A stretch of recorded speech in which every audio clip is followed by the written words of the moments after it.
کا غربت بھی ہے، اس کے علاوہ لیک آف فیسلٹیز میں مانوں گا وہ بھی ہے.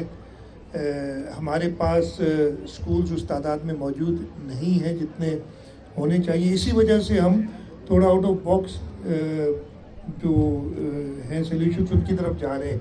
اور جو میں نے وہ آپ کو ٹیچ دا ورلڈ کے ساتھ ہمارا ڈیجیٹل لرننگ کا پروگرام ہے، وہ اسی لیے کہ اگر کوئی بچہ نارملی 5 سال کی عمر میں اسے اسکول جانا چاہیے، وہ 7 یا 8 سال کا ہو جاتا ہے، اور پھر اس کو اگر آپ ڈالتے ہیں 5 سال کے بچوں کے ساتھ تو وہ تھوڑا سا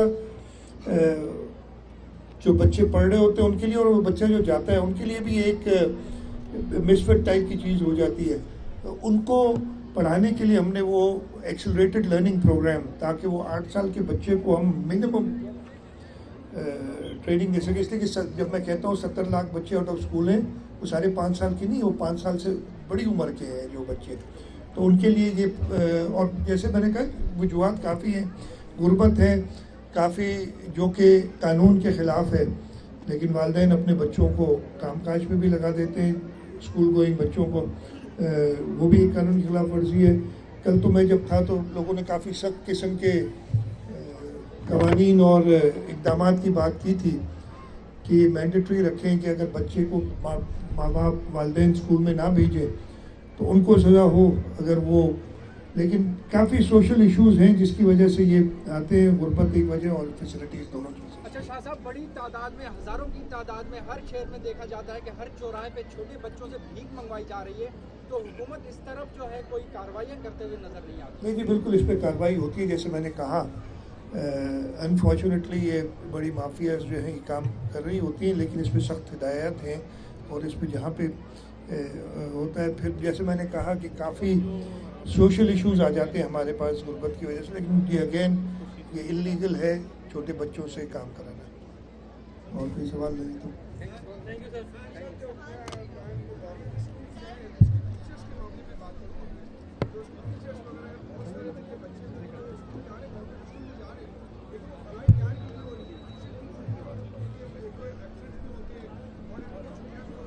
میں جواب دیتا ہوں.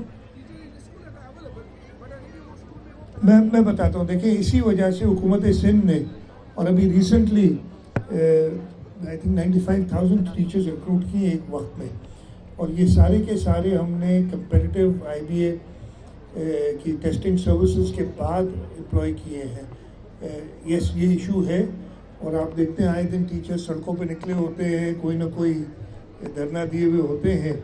اور میں ان سے یہی کہوں گا کہ ان کی پرائمری رسپانسبلٹی بچوں کو پڑھانا ہے، اور حکومت کی یہ رسپانسبلٹی کہ ان کے لیے فیسلٹیز پیدا ساری مہیا کریں. تو آپ کا یہ سوال بالکل اس حساب سے درست ہے کہ ہمیں اپنے بچوں کے مستقبل کے لیے باقی چیزوں کو پیچھے چھوڑنا چاہیے.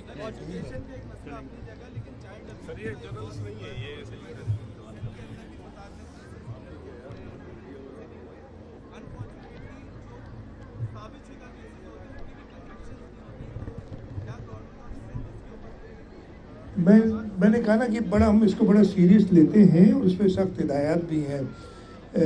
چائلڈ ابیوز کیسز پہ خاص طور پہ، اور کئی بار میں نے پتہ ہے کہ جب پتہ چلتا ہے تو سخت ایکشن لیا ہے، اس کی پروزیکیوشن کی ہے. ہمارا انفارچونیٹلی میں اس کو مانوں گا پروزیکیوشن بھی ویک ہے، اور اس کے ساتھ ساتھ ہمارا جوڈیشل سسٹم بھی ایسا ہے کہ وہ آپ نے دیکھا ابھی ریسنٹلی، پھر میں کسی اور ڈائریکشن میں چلا جاؤں گا، لیکن ایک بڑی وجہ یہی تھی کہ یہ جو سوشل ایشوز کے کیسز ہیں ان کو جوڈیشری وہ امپورٹنس نہیں دے رہی تھی. اس وجہ سے پھر ان کو 50,000 کیسز جو پینڈنگ ہو گئے تھے، یہ وہی وجہ ہے. تو آپ بالکل درست فرما رہے ہیں، ہمارے معاشرے کا سوشل فیبرک خراب کرتی ہو، اور کوئی بھی ایسا ملزم ہو اس کو پتہ ہونا چاہیے کہ مجھے سخت سزا ملے گی، اور جب تک وہ سزا سے نہیں ڈرے گا وہ آگے اس ٹائپ کے کام نہیں وہ باز نہیں آئے گا کرنے سے. تو ہم نے بالکل یہ ایگزامپل بنانا ہے. بڑا اچھا آپ کے سوال ہے. وہ ہم سیلف ڈیفینس کے علاوہ ہم اگین ہمارا پہلا صوبہ ہے جو کہ بچوں کو لائف سکلز کی ٹریننگ دیتا ہے، گڈ ٹچ، بیڈ ٹچ، اور اس طریقے سے، تاکہ بچوں کو خود ہو. یہ اگین صوبہ سندھ جس پہ کافی کچھ لوگ نکتہ چینی بھی کرتے ہیں، لیکن یہ ہم آلریڈی ہم اس پہ کام